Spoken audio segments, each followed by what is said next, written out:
రాసేటప్పుడు చిరంజీవి గారికి ఒక కథ రాయాలంటే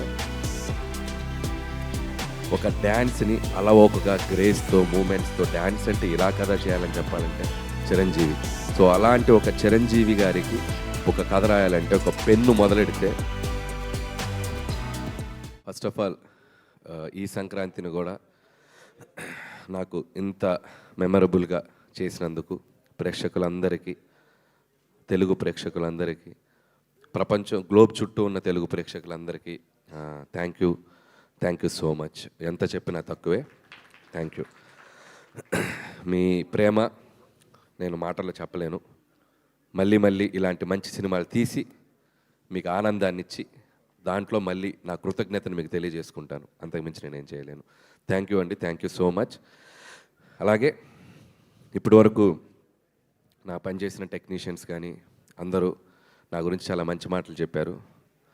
బట్ నేను అనేవాడిని ఈరోజు ఈ సినిమా చేయడానికి నాకు ఒక ఆపర్చునిటీ ఇచ్చి నాకు ఒక మెగా గిఫ్ట్ ఇచ్చినటువంటి మా మెగాస్టార్ చిరంజీవి గారి గురించి మొదలెడతాను నేను. ఎందుకంటే టెక్నీషియన్స్ అందరి గురించి ప్రీ రిలీజ్లో నేను మాట్లాడేశాను. ఇప్పుడు ముఖ్యంగా నేను మాట్లాడాల్సింది మా చిరంజీవి గారి గురించి మాట్లాడాలి.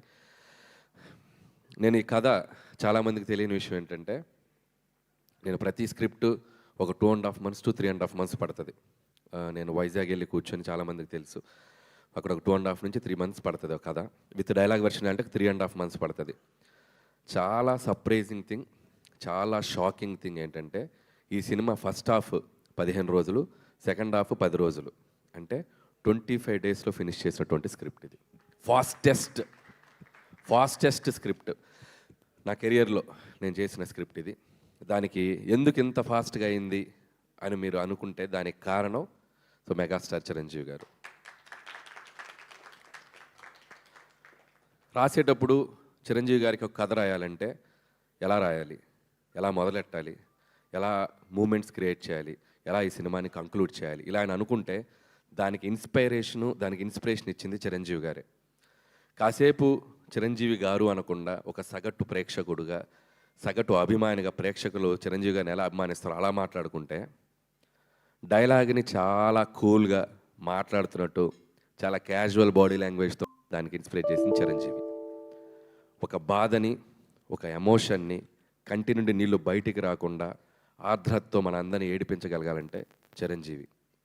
ఒక డ్యాన్స్ని అలవోకగా గ్రేస్తో మూమెంట్స్తో డ్యాన్స్ అంటే ఇలా కదా చేయాలని చెప్పాలంటే చిరంజీవి. 100 మంది ఎదురుగా ఫైటర్స్ నుంచి ఉంటే చాలా యాటిట్యూడ్తో నుంచుని ఒక చిన్న సిగరెట్ వెలిగించాలంటే, ఒక బాసిజం చూపించాలంటే చిరంజీవి. ఇలా చెప్పుకుంటూ పోతే నటనలో ఉన్న నవరసాలని అద్భుతంగా, అందంగా, తన మార్క్తో, తన స్టైల్తో, తన ఓన్ చేసుకొని ఒక స్పెషల్ యాక్టింగ్ లాగా మనందరికీ ప్రజెంట్ చేసిన వ్యక్తి చిరంజీవి. సో అలాంటి ఒక చిరంజీవి గారికి ఒక కథ రాయాలంటే ఒక పెన్ను మొదలెడితే, ఈ డాట్స్ అన్నిటినీ కలుపుకుంటూ వెళ్ళిపోయాను నేను, అంతే. ఈ డాట్స్ ఆయనకున్న స్పెషాలిటీస్ ఏవైతే ఉన్నాయో, ఆయన మనల్ని కొన్ని దశాబ్దాలుగా మనల్ని ఎలా ఎగ్జైట్ చేశాడో, అలా ఎగ్జైట్ చేసిన డాట్స్ కలుపుకుంటూ వెళ్ళాను నేను, అంతే. అందుకే అంత ఫాస్ట్గా వెళ్ళిపోయింది. ఒక ఇంట్రడక్షన్ సీన్ రాయాలన్నా, లేకపోతే ఒక పిల్లలతో ఒక ఆర్ద్రతతో ఒక సన్నివేశం రాయాలన్నా, ఒక వైఫ్ మామగారి మధ్యలో చాలా చలాకీగా నిలబడి, ఒక యాటిట్యూడ్తో నిలబడి, ఒక స్వాగ్తో నిలబడి చేయాలన్నా, ఒక విలన్స్ ముందు ఒక యాటిట్యూడ్తో నిలబడాలన్నా, ఇలా అన్ని ఎలిమెంట్స్ ఈ సినిమాలో నాకు రాయటానికి నాకు ఈజీగా క్రియేట్ చేసిన వ్యక్తి చిరంజీవి గారు. అందుకే నేను ఆ క్రెడిట్ నేను చిరంజీవి గారికి ఇవ్వదలుచుకున్నాను. థ్యాంక్ యూ చిరంజీవి గారు. మీరు నాకు ఈ ఆపర్చునిటీ ఇచ్చి ఈరోజు దేశం నలుమూల, ప్రపంచం నలుమూల ఉన్న మెగా అభిమానులు అందరూ ఆయనతో పాటు, మెగా అభిమానులతో పాటు చిరంజీవి గారిని ఒక నటుడుగా అభిమానించే సగటు ప్రేక్షకులు అందరూ ఈ సినిమాని సెలబ్రేట్ చేసుకుంటున్నారు. ఎందుకంటే చిరంజీవి గారు అందరినీ ఇచ్చిన ఒక మ్యాజిక్ ఈ సినిమాలో అడుగడుగున నాకు ప్రజెంట్ చేసే అవకాశం కల్పించారు చిరంజీవి గారు. వాళ్ళు చూపిస్తున్న ప్రేమ, అభిమానం నేను ఎప్పటికీ మర్చిపోలేను. ఇక మెగా ఫ్యాన్స్ అయితే నేను కనపడితే నన్ను లాక్కెళ్ళి కొంతమంది అయితే ముద్దు పెట్టేద్దామని చూస్తారు.